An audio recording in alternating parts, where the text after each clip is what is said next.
Ever wonder how your computer juggles multiple tasks at once without, tripping over itself? Deep inside your operating system, there's this constant, delicate dance going on to manage shared resources. And today, we're going to look at a classic piece of choreography for that dance, Peterson's solution. So let's just dive right in. Imagine two different programs trying to print a document at the exact same time, using the very same printer. The result? It would be a total jumbled mess.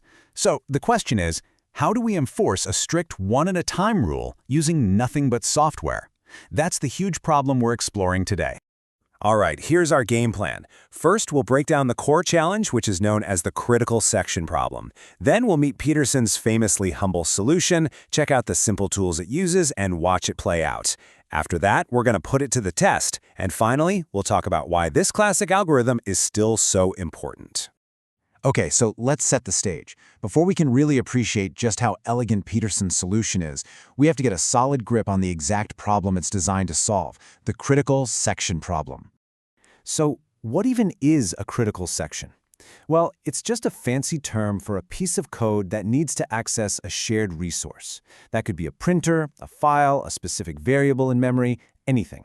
The problem, really, is making absolutely sure that if one process is messing with that shared resource, no other process can just barge in and start messing with it too. It's all about enforcing exclusive access to prevent total chaos. Now, to solve this problem correctly, any solution, and I mean any algorithm, has to satisfy these three specific conditions, no exceptions. First, mutual exclusion. That's our simple one-at-a-time rule. Easy enough. Second, progress. If the resource is free and somebody wants in, a decision about who gets to go next has to be made pretty quickly. You can't just postpone it forever. And third, bounded waiting. This means you can't have one poor process stuck waiting in line forever while other processes keep cutting in front of it. We're going to use these three rules as our checklist a little later. Okay, with those three rules in our back pocket, we're ready to meet the solution. Let's take a look at a classic, purely software-based approach for two processes, Peterson's algorithm. Now, quick disclaimer here. This classic algorithm might not work reliably on the complex multi-core computer hardware we have today. So, why are we even talking about it?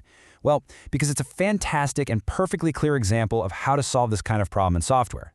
It shows us the fundamental logic you need to meet those three rules we just talked about. And really, the best way to understand this algorithm is to think of it as being humble. See, a process that wants to enter the critical section doesn't just push its way in.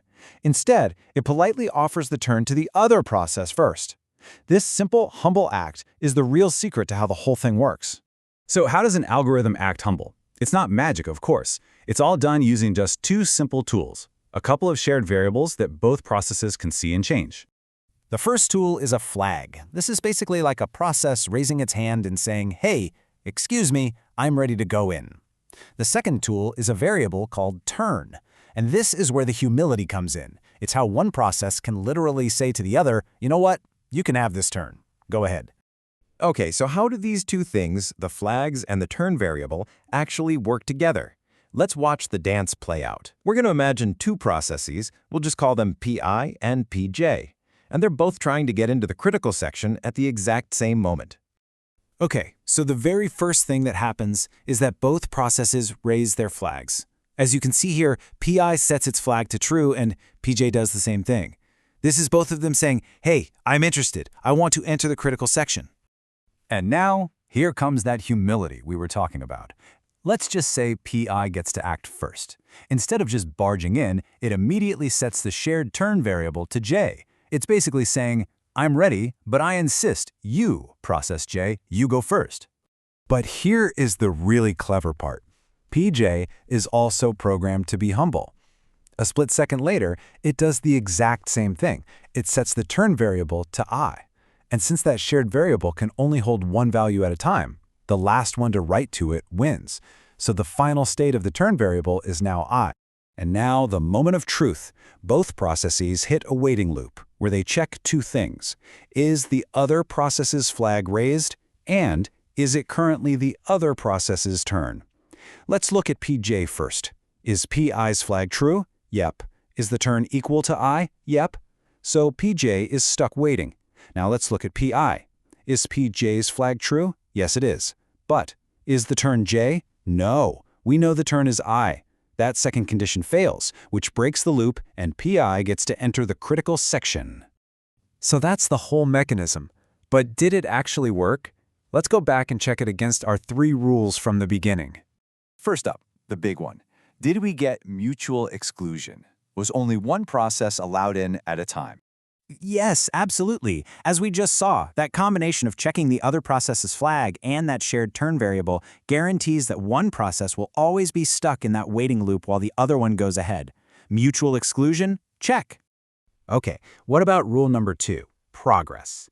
Does the system actually make a decision without getting stuck in limbo? It sure does. Because the processes themselves are setting that turn variable, a decision is always being made. There's just no way for them to get deadlocked, both waiting for the other one to do something. Someone always gets to move forward. Progress, check. And finally, our third rule, bounded waiting. Is there a limit on how long a process has to wait, or could it just get stuck there forever? And this is the final piece of the puzzle. As soon as PI is done with its critical section, the very first thing it does is lower its flag. It sets it back to false. And that one single action immediately breaks the waiting condition for PJ, letting it go next. So a process only has to wait for one other process at most. Bounded waiting. Check. So Peterson's solution passes all 3 of our tests with flying colors. But if it's not really used on modern hardware anymore, why do we still talk about it? What's its enduring legacy? Here's the takeaway. Peterson's solution is pretty much the perfect teaching tool. It beautifully shows the core logic of how process synchronization works. It's a foundational, software-level example of how you can achieve mutual exclusion, progress, and bounded waiting all at once, just using a few simple shared variables. It is a wonderfully simple answer to a deeply complex problem. And that leaves us with one last question to chew on.